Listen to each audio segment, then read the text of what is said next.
Yes right now Gandhi భవన్లో మంత్రి పొన్నం ప్రభాకర్ మాట్లాడుతున్నారు. లైవ్లో చూద్దాం. కారు కొనిచ్చినా అని చెప్పి చనిపోయిన వ్యక్తుల గురించి మాట్లాడడమే అప్రస్తుతం. ఒక కళాకారుడు,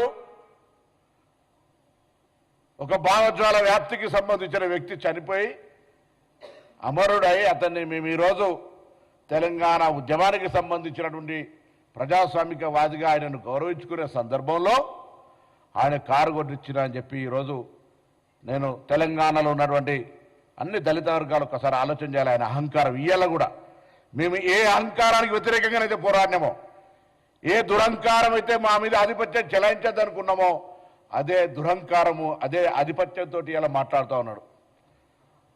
మేము ఎన్నడూ కూడా చెప్తున్నాం, ఇవాళ కూడా రాజకీయ పరంగా ప్రజాస్వామిక భారతదేశంలో తెలంగాణ కూడా అంతర్భాగమే.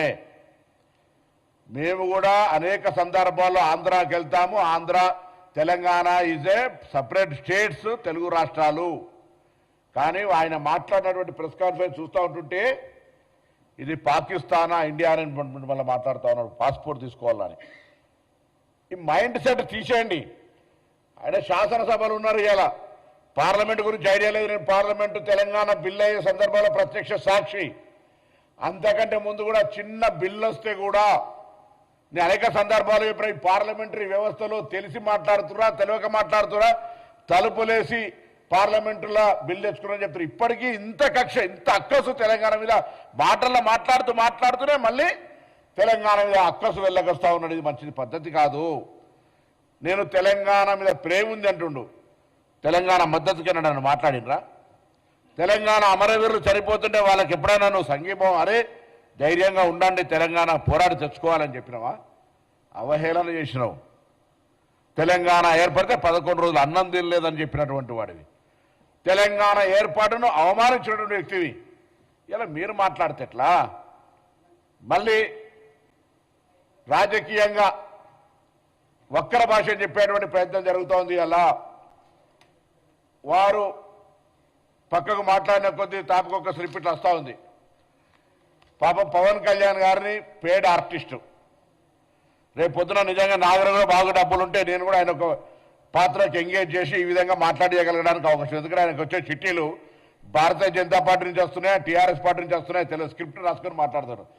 భావజ్వాల వ్యాప్తి ఉంటే, తెలంగాణ నరాన గుండెల్లో ఉంటే నేను ఎవరిని అవమానిస్తాను? ఆంధ్రప్రదేశ్ ప్రజలను కూడా.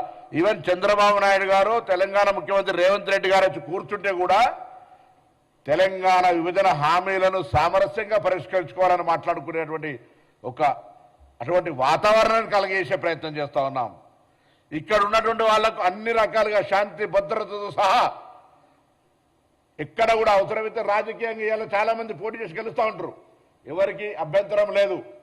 ఏమనంటే కొండగట్టుకు పైసలు ఇచ్చినండి, నీ అయ్యే జాగిరియా పైసలు? తెలంగాణ ప్రభుత్వం, ఆంధ్రప్రదేశ్ ప్రభుత్వం వస్తే ఇంకొక మాట మాట్లాడతారు, రానియరా తిరగనియరా.